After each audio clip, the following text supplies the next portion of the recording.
La scénographie est conçue comme un tableau vivant, évolutif.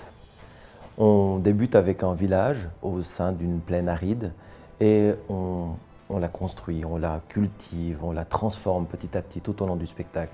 Cette scénographie, en fait, va être mise en œuvre par les figurants, vous, et vous allez en fait participer à la construction, à l'évolution et à la transformation d'un morceau de paysage vaudois.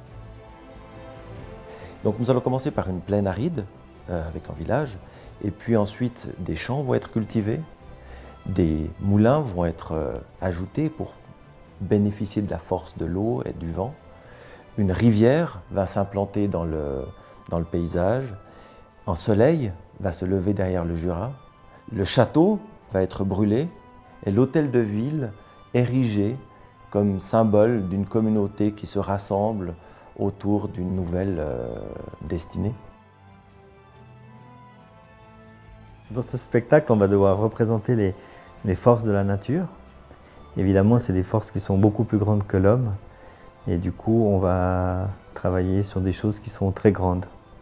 On va représenter la Terre sous la forme d'un troll géant qui va mesurer 5 mètres de haut, qui sera une espèce de marionnette géante manipulée par des figurants.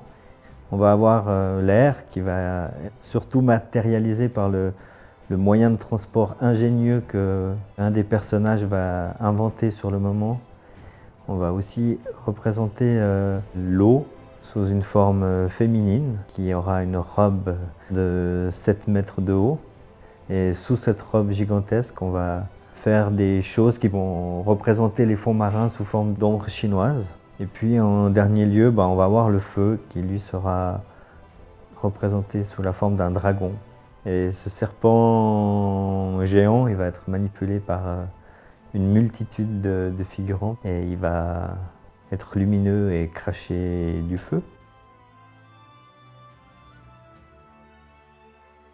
Les besoins du département scénographie en matière de personnes, de bénévoles, sont assez variés.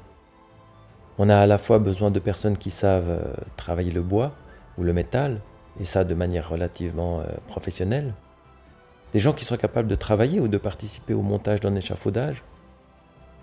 On a aussi besoin de personnes qui sont prêtes à donner un coup de main, que ce soit en tant que bricoleur, que ce soit en tant que monteur. Nous recherchons évidemment des chefs d'équipe. Nous recherchons des grutiers aussi, pour assembler et participer au spectacle en tant que tel dans les mouvements de décor.